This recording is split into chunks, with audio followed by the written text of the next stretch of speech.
오늘은 석유 이야기입니다. 석유는 한 나라를 부자로 만들기도 하고 반대로 전 세계를 동시에 긴장시키기도 합니다. 유가가 오르면 물류비가 뛰고 공장 원가가 오르고 결국 장바구니 물가와 금리, 성장률까지 줄줄이 반응하죠. 특히 석유는 단순히 차에 넣는 연료가 아니라 플라스틱, 합성섬유, 비료 같은 석유 화학 제품의 출발점이기도 합니다.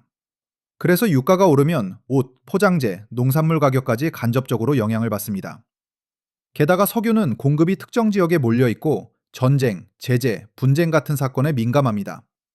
그래서 충돌이 생길 때마다 유가가 먼저 뛰고 그 파도가 경제로 번지는 겁니다. 범증이 이 연결고리를 최대한 쉽게 풀어보겠습니다. 조금만 과거로 가볼게요.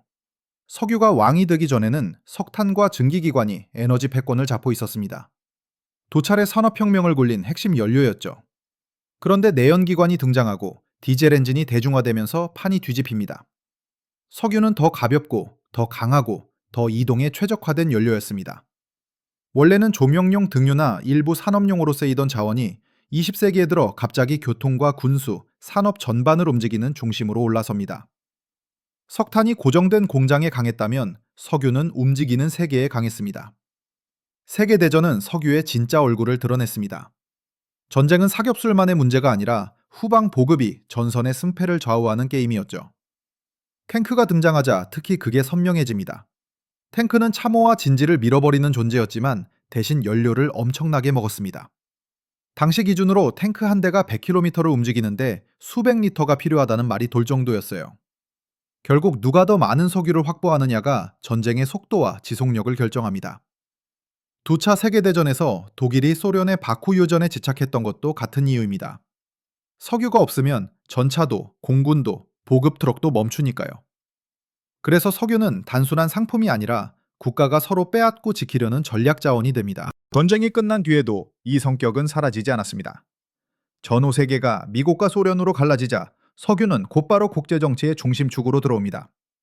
특히 중동은 세계 석유 공급의 핵심 지역이었고 그 순간부터 관심과 병쟁이 동시에 모여듭니다. 당시 미국은 석유가 부족해질 수 있다는 불안을 크게 느꼈고 소련은 풍부한 자원을 갖고 있었습니다. 그래서 미국은 산유 지역이 소련 영향권으로 넘어가는 걸 막으려 강경한 구상까지 거론합니다. 최악의 경우 중동의 유전 자체를 파괴해 상대가 쓰지 못하게 만들겠다는 식의 오일 디나이얼 시나리오가 나올 만큼 석유는 국가 안보 그 자체였죠. 이때 산유국들도 깨닫습니다. 우리가 가진 건 그냥 자원이 아니라 강대국을 움직이는 카드다. 그래서 1960년에 오펙이 만들어지고 산유국들은 공급을 통해 가격에 영향력을 행사하기 시작합니다. 그리고 1973년 그 힘이 전 세계에 제대로 각인됩니다. 산유국들이 특정 국가에 대한 수출을 제한하자 유가는 단기간에 몇 배 뛰었고 당시 배럴당 약 3달러에서 12달러 수준으로 급등, 서방 경제는 큰 충격을 받습니다. 이때의 충격은 단순히 기름값이 올랐다가 아니었습니다. 연료가 비싸지면 운송이 비싸지고 생산이 비싸지고 제품 가격이 오르고 중앙은행은 물가를 잡으려 금리를 올립니다. 기업은 비용 부담으로 투자를 줄이고 실업이 늘고 경기가 식는 악순환이 이어질 수 있죠. 자동차 문화도 무너집니다. 연료를 많이 먹는 대형차는 부담이 되고 연비 좋은 소형차가 선택받기 시작하죠. 이 흐름 속에서 일본의 절약형 자동차가 주목을 받으며 트요타 같은 기업이 세계 시장에서 급격히 존재감을 키우게 됩니다. 사람들은 또 하나를 동시에 느꼈습니다. 우리가 석유에 너무 묶여 있다. 그래서 원자력, 태양광, 풍력 같은 대체 에너지에 대한 관심이 커집니다. 하지만 현실은 또 그렇지 않습니다. 석유는 여전히 물류와 산업의 뼈대였고 그 뼈대를 쥔 쪽은 곧 돈의 규칙까지 만들 수 있었습니다. 1973년의 충격 뒤에 미국이 고민한 것도 바로 그 지점이었죠. 석유가 필요하다면 최소한 그 석유를 사는 방식의 규칙을 우리가 쥐자. 이 다음 장면에서 등장하는 게 달러로만 석유를 거래하게 만드는 약속, 그리고 그 약속이 만든 세계 질서입니다. 석유를 사려면 달러가 필요해지고 달러를 얻으려면 결국 미국과의 거래나 달러 금융에 기대게 됩니다. 그러면 석유는 단순한 에너지가 아니라 화폐와 권력을 이어주는 고리가 되죠. 이후 중동은 세계 정치의 주무대가 되고 석유는 외교의 언어가 됩니다. 누가 밸브를 쥐고 있느냐가 협상의 힘이 되니까요. 다음 파트에서는 이 페트로달러가 중동 정치, 전쟁의 명분, 그리고 각국의 운명을 어떻게 바꿔놓았는지 이어가겠습니다. 1973년 석유 쇼크 이후 미국은 한 가지를 배웁니다. 석유를 직접 많이 갖는 것만큼 중요한 게 석유가 거래되는 규칙이라는 사실이죠. 그래서 1974년 미국은 사우디와 큰 틀의 합의를 만듭니다. 석유는 계속 팔되 결제는 달러로. 그 대신 미국은 안보와 무기, 보호막을 제공한다는 구조입니다. 여기서 페트로달러가 굳어집니다. 이제 석유를 사려면 달러가 필요하고 달러를 얻으려면 미국에 물건을 팔거나 달러 금융권에서 돈을 빌리거나 어쨌든 그 시스템 안으로 들어가야 합니다. 석유는 상품인데 그 결제 통화는 곧 권력이 되어버린 겁니다. 이 룰이 자리 잡은 뒤로 중동은 경제 뉴스가 아니라 국제 정치의 메인 무대가 됩니다. 안정을 위해라는 말이 자주 등장하고 실제로는 석유의 흐름이 끊기지 않도록 관리하려는 계산이 깔리죠. 공급이 불안해지면 유가가 먼저 뛰고 유가가 뛰면 운송, 제조, 난방비가 따라 뛰고 그 충격이 물가와 금리, 경기 침체까지 번지니까요. 그러니 강대국 입장에선 거기서 무슨 일이 벌어지든 그냥 두기 어렵다는 유혹이 커집니다. 1990년 이라크의 쿠웨이트 침공이 터지자 미국이 곧바로 개입한 것도 같은 맥락입니다. 2003년 이라크 전쟁은 명분이 대량 살상 무기였지만 시간이 지나며 많은 사람들이 석유와 전략 거점의 그림을 함께 떠올리게 됐죠. 석유는 늘 전면에 서지 않지만 이상하게도 중요한 순간마다 배경에 붙어 다닙니다. 총알이 전면이라면 연료와 보급은 무대 뒤에서 판을 바꾸는 손인 셈이에요. 그런데 석유가 있다고 모두가 잘 사는 건 아닙니다.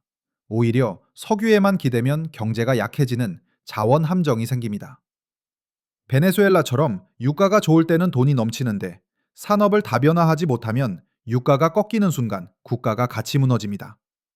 석유가 현금 흐름이 될 때는 달콤하지만 그 달콤함이 교육, 기술, 제도 투자 대신 단기 소비로 세면 충격에 더 취약해지죠. 나이지리아처럼 자원이 있어도 생활이 팍팍한 사례가 나오는 이유입니다.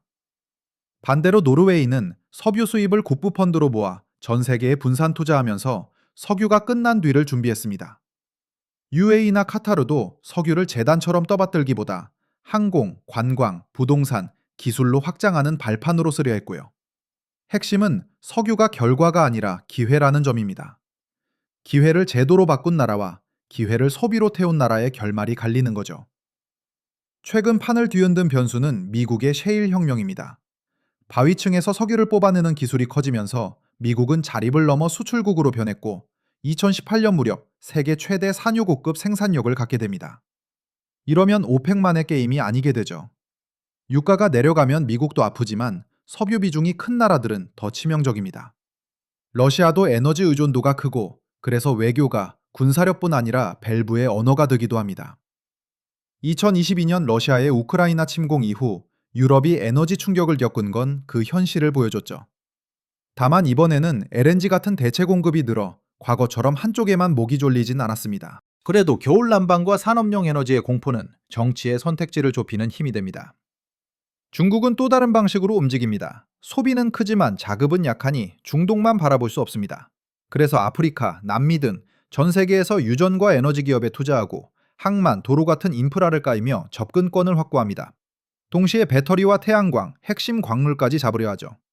석유에서 전기차로 전환되면 전쟁터가 석유에서 리튬, 니켈 같은 자원과 공급망으로 옮겨갈 수 있기 때문입니다. 친환경이라는 이름 아래에서도 경쟁은 계속됩니다. 게다가 부유한 나라와 가난한 나라가 같은 속도로 전환할 수 없다는 현실도 남습니다. 전환이 빠르면 누군가는 새로운 시장을 잡지만 누군가는 비용 때문에 뒤처질 수 있죠. 결국 석유는 아직도 세계 경제의 척추입니다. 하지만 방향은 분명합니다. 각국은 정치와 환경 이유로 석유 의존을 줄이려 하고 에너지 기업도 포스트 석유를 준비합니다.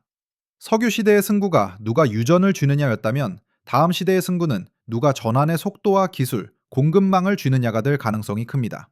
그리고 그 싸움은 이름만 바뀐 채 이미 시작됐습니다. 당분간은 석유가 끝났다고 말하기 어렵습니다. 비행기, 선박, 트럭 같은 이동의 뼈대가 아직 석유에 기대고 있고 석유화학은 일상재의 재료로 깊게 박혀 있으니까요. 그래서 분쟁, 제재, 사고 같은 변수가 생기면 시장은 먼저 유가부터 확인합니다. 결국 우리의 생활은 뉴스 속 배럴 가격과 생각보다 훨씬 가깝게 붙어 있습니다. 멀어 보이지만 지갑은 늘 가장 먼저 반응하죠. 그래서 산유국들은 전환을 찬성, 반대로만 보지 않습니다. 너무 빨리 바뀌면 재정이 흔들리고 너무 늦으면 미래 시장을 놓치니까요. 각자 유리한 속도를 만들려는 줄다리기가 앞으로도 계속될 겁니다.